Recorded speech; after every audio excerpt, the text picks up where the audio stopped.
بيا كمال كنور اونلاين تي في كجن قواسمه مي جرام جديد بيا غورو جن بسبسكرايب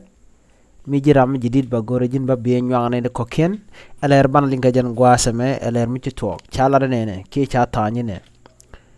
شانواني رو ين كسا سودان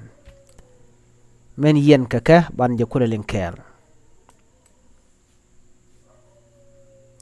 ci police ni ngwene dangro yen ken ngwen toto shika kwan kwal ko organization and shall relief ki world food program torbil meteka kwak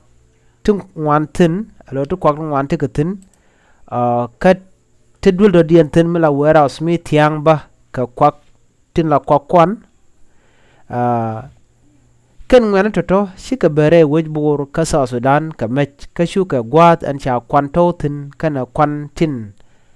te retor biel ke bel kon chala retor biel shuken ka gat numa ma chalat a police ni chala do ken ngwene toto shika chwali te shop ka koru jen ngwani de badak ki surgum chwali ala chwali turgum te koru jen ngwani badak shiken kanang chicken ka kwal ke chicken ka mai ka bom ko ken jel kan ka mech chalat police ni no shike ngwani ro kap ka kaneto ngwaro cha kap ka tang ngwani bo ka uran tama re wech bor lo kantanin kan ka jek chala do shejen shengan yam ka ngwani tenta bor no bika well food program bikan kwaka bikan ka kwal ki bikan kanang ni chang chala do la kan kanang si police jiga lado cha chwala ti chop ko jandiwul badak cha ga jek ka chwal dialan kon ti chop ko kor jin wan badak tin kon ken kanang ka bom re wej bor ka kuma tin koren ka gor ko ba ga jek ko de kwakto to de ga nyoko non ki de ka lo jok wana ma ko kor gwa de shi wo shi kana ko lado shi kan kwakti shi ka to shi kan ga kwal ka kan ga jek alo la kano ka mech be kan ideal be kan ka gor de kan ga nak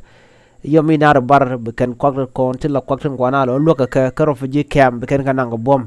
no mo jelere chalat en wala chanere ko ka chaga kep ko kor gwas ke pan ga je shiken chwal chup ko kor jen ngwani de badak shiken kanang ka bom mene jago chwal ko jen ngwan badak ka chwal ngwana lon ku kan la kap ko ngu